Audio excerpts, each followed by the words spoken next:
traducción. Es el padre Eijan un escritor prolífico, 70 libros, 12 inéditos, más de 300 artículos, un centenar de poesías, todo esto lo pueden encontrar en la bibliografía de Soto Pérez, y dedica 27 obras, tanto originales como traducciones, a Tierra Santa. Y 7 de estas obras son anteriores a 1908, es decir, anteriores a la publicación de la guía. Y podemos decir que el padre Eijan era la persona adecuada para realizar esta obra, puesto que había desempeñado cargos importantes en Jerusalén, fue superior del Santo Sepulcro en 1903, ya había traducido previamente una obra de Meistermann, o sea que era realmente el especialista adecuado para la labor.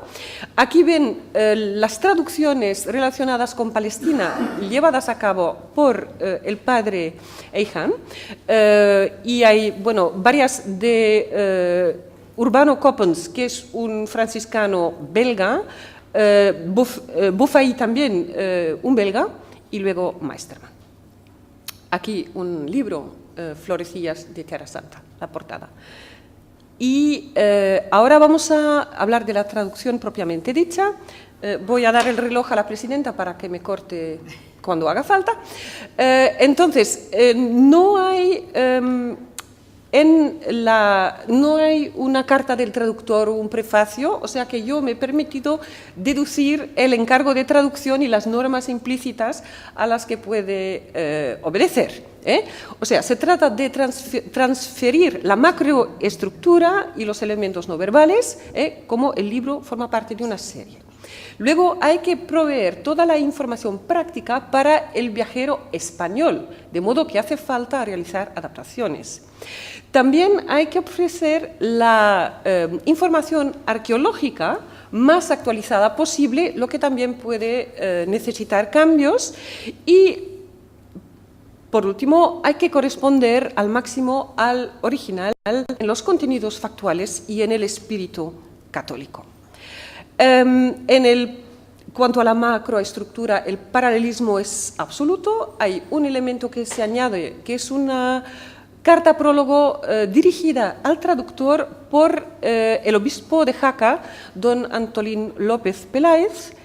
Y luego ya hay una ampliación de la información porque hay más planos en esta traducción y también aumenta considerablemente el nombre de páginas. Esto no tiene que ver con la impresión porque el tipo de letra es casi lo mismo, sino que, como lo dice la propia portada, el padre Meistermann seguía descubriendo cosas y poniéndose guía al día, y él pasó esta información a los traductores, de modo que la traducción de 1908 es más completa que el original de 1907, y los lectores franceses habrán tenido que esperar más para poder leer estos añadidos. Aquí reproduzco pues una página del original y de la traducción. Del original he recortado y ampliado la imagen, pero se puede observar el paralelismo absoluto, y creo que ahí también los tipógrafos han realizado una gran labor. Si luego pasamos a la microestructura, en cuanto a los realia, un tratamiento adecuado con pocas excepciones que van a encontrar en la versión publicada. En cuanto a la adecuación sintáctica, normalmente todo pasa como una seda, pero de vez en cuando hay interpretaciones erróneas por un error de análisis, de vez en cuando se trastuequen modos verbales que dan lugar a un contenido distinto. La adecuación léxica, pues mayoritariamente correcta.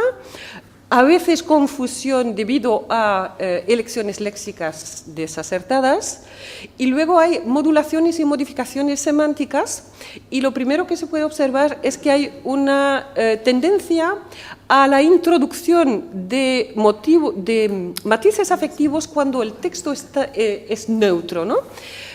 Y luego he encontrado una modulación ideológica importante con respecto a la labor de los protestantes, y esta no me voy a resistir a leerla.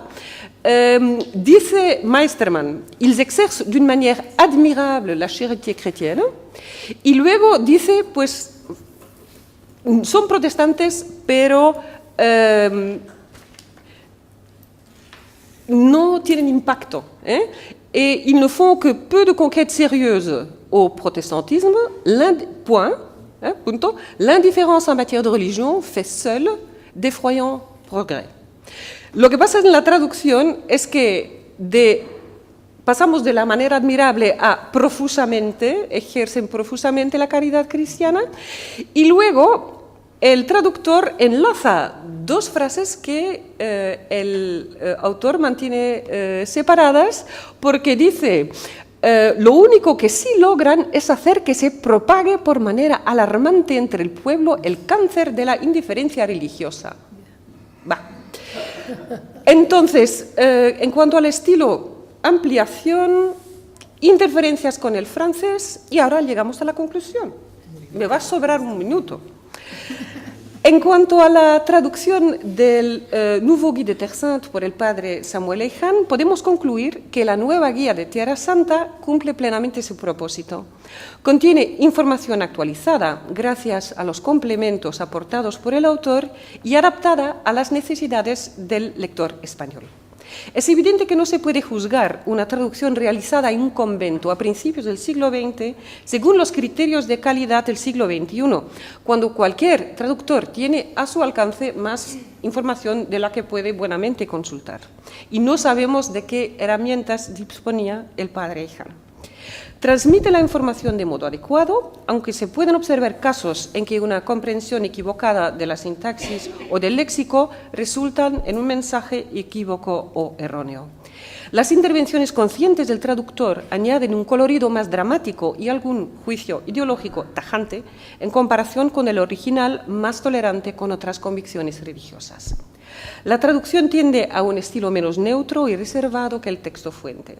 Han quedado casos de interferencia con el francés debido probablemente a la ausencia de un corrector o a la falta de tiempo para pulir la traducción.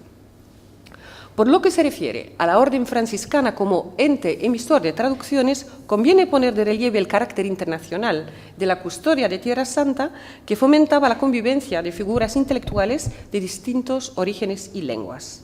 Esta institución multilingüe generaba traducciones y en muchos casos, como lo demuestra la bibliografía de nuestro estudio, también funcionaba como centro logístico de impresión y difusión.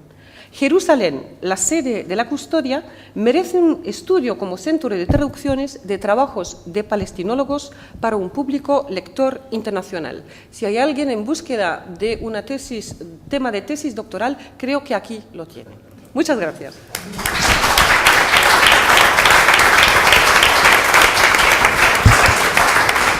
Doctora Beyers, por pues, haberse ceñido impecablemente al tiempo marcado, y ahora, si alguien lo desea, puede hacer una pregunta. Tenemos no más de 2 minutos, con lo cual les rogaría ser muy breve también en el plantear preguntas. Gracias.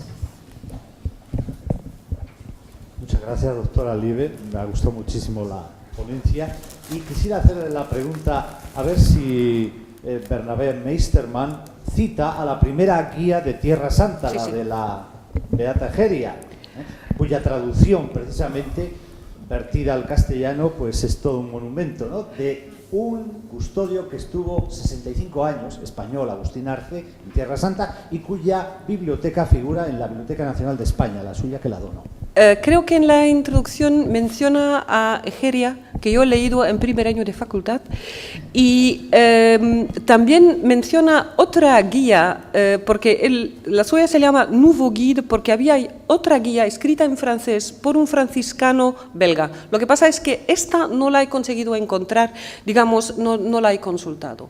Pero sí, hay una introducción, bueno, es una joya. Vale leerse. Bueno, ¿hay una pregunta más? Profesor Vega. Una curiosidad. Simplemente has mencionado Coppens. Sí. El original estaba en francés. En francés. O sea que el neerlandés todavía está exento de la traducción al español por parte de los franciscanos, ¿no? Yo creo que, yo no sé cuál era la lengua materna del padre Coppens, pero lo que sí sé es que en cuanto a publicaciones de tipo científico, a principios del siglo XX la producción en neerlandés en Flandes era muy reducida. O sea, es muy probable que este padre haya escogido el francés para estar, porque quería ser leído, ¿no? Internacionalmente, el francés como lenguaje de comunicación internacional.